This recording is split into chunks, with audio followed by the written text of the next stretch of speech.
নমস্কার সবাইকে। আশা করি সকলে ভালো আছেন। সবাইকে স্বাগত জানাই স্কুল সহায়ক ইউটিউব চ্যানেলের আর একটি নতুন ভিডিওতে। তো আজকে আমরা দেখব কিভাবে ক্লাস 11-এর মার্কশিট বাল্ক ডাউনলোড করা যায় এবং ডাউনলোড করার পরে যে জিপ ফাইল তৈরি হয় সেই জিপ ফাইলটিকে কিভাবে পিডিএফে কনভার্ট করা যায়। তো বেশি দেরি না করে শুরু করা যাক আজকের ভিডিওটি। প্রথমেই আমাদেরকে যেতে হবে গুগল ক্রোমে। সেখান থেকে গিয়ে আমাদেরকে নির্দিষ্ট পোর্টাল থেকে ইনস্টিটিউশন লগইন এই অপশনটিতে ক্লিক করতে হবে।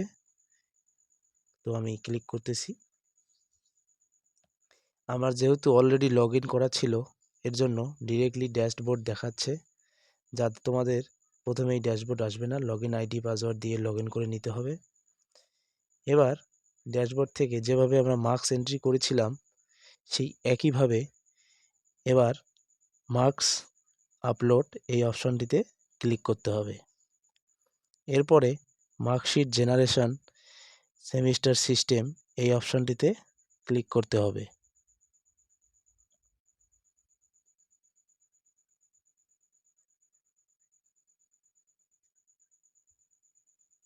এরপর যেভাবে আমরা মার্কশিট জেনারেট করছিলাম ঠিক একইভাবে সেশন সিলেক্ট করে সার্চ অপশানে ক্লিক করে দিব। দুঃখিত, আমার ইন্টারনেটটি খুব স্লো, এর জন্য একটু সময় লাগতেছে।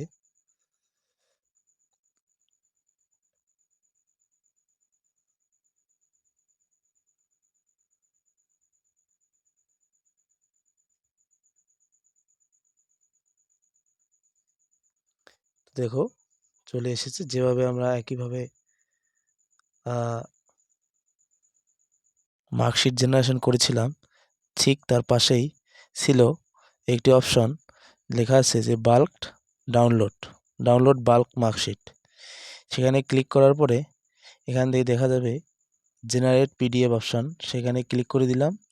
এরপর দেখো এই টোটাল আমার 227টা ক্যান্ডিডেট এখানে প্রোগ্রেস হচ্ছে। এইভাবে পিডিএফটাকে মানে আমাদের জিপ ফাইলটিকে রেডি করতেছে। তো রেডি হয়ে গেলে এখানে ডাউনলোড অপশন চলে আসবে।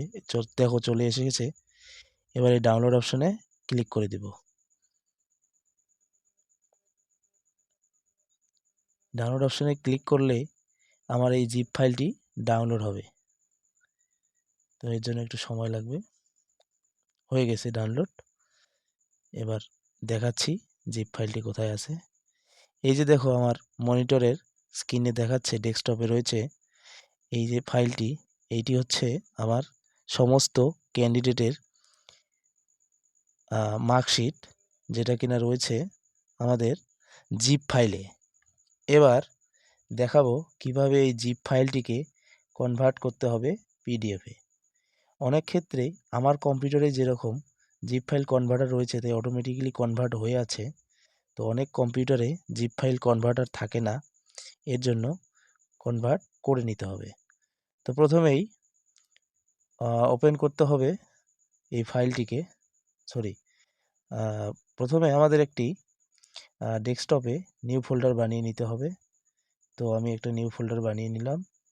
এবারে নাম দিলাম ক্লাস 11 রেজাল্ট 2025। এরপর আমাকে এই জিপ ফাইলটিতে রাইট ক্লিক করতে হবে। এবার এক্সট্রাক্ট ফাইল এই অপশনটিতে ক্লিক করতে হবে। কিন্তু যদি এক্সট্রাক্ট হেয়ার অপশনে ক্লিক করি তাহলে কিন্তু আমাদের এই ডেস্কটপের উপরেই ফাইলগুলি চলে আসবে। তো আমি এক্সট্রাক্ট ফাইল অপশনে ক্লিক করলাম।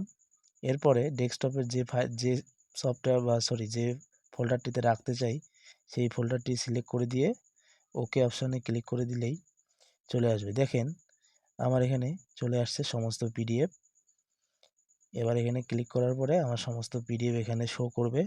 আমার 227টা ক্যান্ডিডেট 227 জনেরই ডেটা এখানে দেখাচ্ছে। তো এভাবেই জিপ ফাইল থেকে পিডিএফ কনভার্ট করে নিয়ে এক এক করে আপনারা প্রিন্ট করতে পারেন। ধন্যবাদ। সবাইকে ভিডিওটি দেখার জন্য। ভিডিওটি যদি ভালো লেগে থাকে তাহলে অবশ্যই আমার চ্যানেলটিকে একটি লাইক করে ভিডিওটিতে একটি লাইক করে চ্যানেলটিকে সাবস্ক্রাইব করে আমার পাশে থাকবেন এবং পাশে থাকা বেল আইকনটি বাজিয়ে দেবেন আমাদের ভিডিওর নোটিফিকেশন সবার আগে পাওয়ার জন্য। ধন্যবাদ ভিডিওটি সম্পূর্ণ দেখার জন্য। আপনার দিনটি ভালো হোক।